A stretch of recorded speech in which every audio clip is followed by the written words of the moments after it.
일본의 수출 규제는 결국 일본 자신의 목을 조르는 꼴이 되었다. 세계의 경제 전문가들이 보는 한일 무역 분쟁에 대한 평가입니다.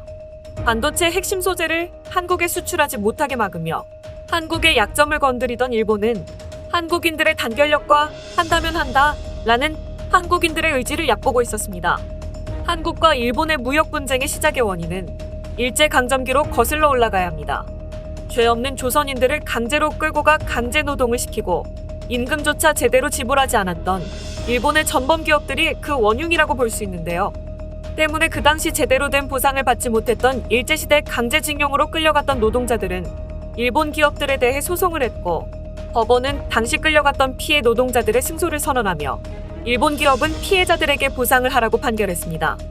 하지만 배상 판결에 따르지 않았던 일본 기업에게 법원이 해당 기업에 대한 자산의 압류 및 매각 명령을 내리자 일본은 이에 대해 적반하장으로 한국에 대한 수출 규제를 통해 보복을 시작한 것이 무역 분쟁의 시작이었죠. 당시 일본은 한국의 주력 사업인 반도체 및 디스플레이에 들어가는 주요 부품과 소재들의 수출을 규제하여 한국을 굴복시키고 길들이려 했던 것이었죠. 일본의 수출 규제로부터 3년이 지난 지금 결과는 어떻게 되었을까요? 결론적으로 수출 규제로 한국을 손봐주겠다고 호언장담하던 일본은 오히려 한국 기업들의 역공을 받고 완전히 초토화되고 있습니다. 관련 일본 기업들 중 파산의 위기에 처한 기업들이 한두 업체가 아닐 정도로 심각한 위기 상황에 처해버렸는데요. 그 중에서도 일본의 악질적인 전범 기업 중 하나인 스미토모가 완전 초토화되었다는 소식입니다.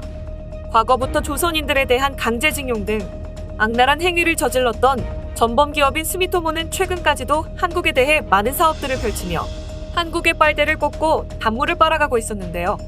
이번 시간에는 악랄한 전범 기업 스미토모를 한국이 제대로 한방 먹이고 사업을 완전히 초토화시켜 회사를 도산 위기 상황까지 몰고 간 자세한 내막에 대해 알아보겠습니다.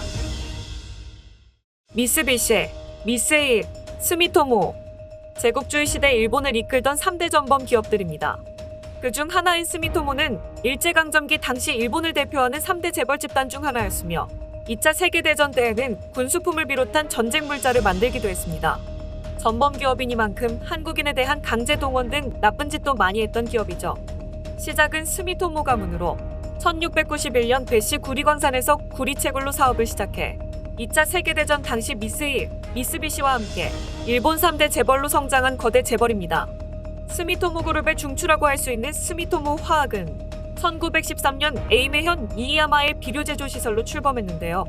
올해로 109년이나 된 장수기업으로 이이야마의 배시 구리광산에서 나오는 이산화황을 처리해 비료로 만들기 위해 설립한 회사입니다.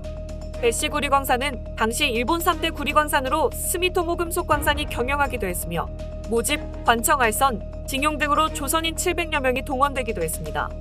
한국이 도저히 용서할 수 없는 전범기업이라고 비난하는 이유가 바로 여기에 있는 것이죠. 아직까지도 우리나라의 강제동원 피해자들에게 아무런 사죄를 하지 않았고 어떠한 보상이나 배상도 하지 않았으면서도 스미토모 화학은 최근까지도 한국의 빨대를 꼽고 단물을 쪽쪽 빨아가고 있습니다. 기업 전체 매출의 40%가 넘는 비중이 한국에서 일어날 정도로 한국에서 많은 이득을 챙겨가고 있는 것인데요. 이 업체의 매출 발생 비율을 보면 한국이 41%를 차지하고 있고 나머지를 대만과 중국, 일본이 각각 18% 정도 비율로 차지하고 있는 것을 확인할 수 있습니다.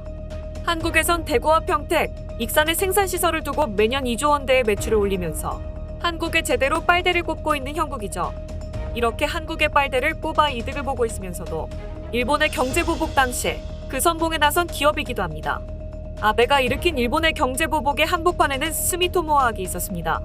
근본이 전범 기업이니만큼 스미토모는 일본 우익 정권과 유착 관계가 깊었고 아베의 지시에 따라 한국 괴롭히기에 앞장서며 선봉에 나섰습니다. 때문에 일본의 소재 공급이 불안정해졌고 삼성전자와 SK하이닉스 등 한국전자업계는 공장 가동 중단이라는 위험에 맞닥뜨리며 큰 위기에 처할 뻔했습니다. 그렇게 스미토모에게 당했던 삼성이 스미토모를 완전히 끝장내버릴 수 있는 엄청난 신기술을 개발해 큰 화제가 되고 있습니다. 스미토모 화학은 한국의 수출 규제 대상이 되었던 보라수소, 포토레지스트, 플루오린 폴리이미드 중 포토레지스트와 폴리이미드를 주로 만드는 세계적 기술 기업입니다. 그 중에서도 TV 등 디스플레이의 소재로 들어가는 편광판 분야는 세계 1위라고 할 정도로 압도적인데요.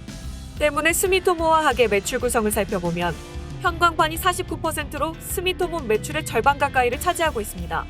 편광판이 스미토모를 실질적으로 먹여 살린다고 볼 수가 있는 것이죠. TV와 디스플레이에는 편광판과 터치스크린 센서 패널, 광학 필터, 포토레지스트 등이 들어가는데 그 중에서도 핵심 소재인 편광판은 특정 방향으로만 빛을 통과시키는 부품으로 LCD와 OLED 디스플레이에서는 없어서는 안 되는 가장 중요한 핵심 소재입니다. 편광판은 패널 외부에서 들어오는 빛에 픽셀 사이 전극에 닿아 반사되는 것을 방지해 디스플레이 화면이 잘 보이도록 지원하는 부품이지만 불투명한 플라스틱 소재로 만들어져 디스플레이 내부에서 외부로 나가는 빛의 50% 이상을 흡수해버려 빛의 효율을 떨어뜨린다는 단점이 있었습니다. 하지만 이번에 삼성은 아예 편광판을 필요로 하지 않는 디스플레이를 만들어버렸는데요. 편광판을 없애는 대신 블랙 PDL이라는 소재를 사용한 무편광 기술로 OLED 패널의 빛의 효율성과 소비 전력을 개선했습니다. 언더 패널 카메라 기술도 이에 포함되는 것입니다. 언더 패널 카메라는 디스플레이 안에 카메라를 숨겨 전면 카메라가 평소에는 드러나지 않습니다.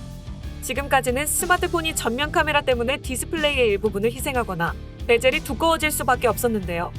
아이폰이 그 흉물스럽다는 M자 탈모 디자인을 하고 있는 것도 사실은 언더 패널 카메라를 만들 기술이 없었기 때문에 전방 카메라를 이런 식의 배치로 넣을 수밖에 없었던 것입니다.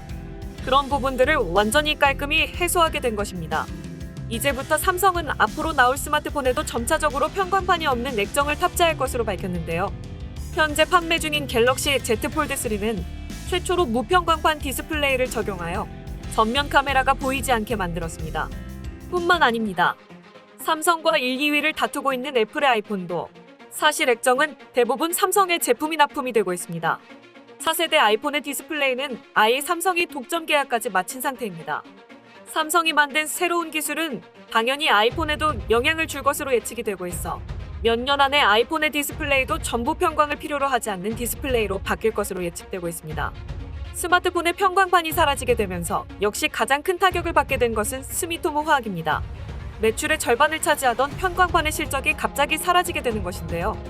세계 시장에서 1, 2위를 다투고 있는 삼성과 애플의 스마트폰에서 편광판이 사라지게 된다는 소식은 스미토모 입장에서는 회사의 존망을 위태롭게까지 만들 정도의 큰 위기로 다가오고 있습니다.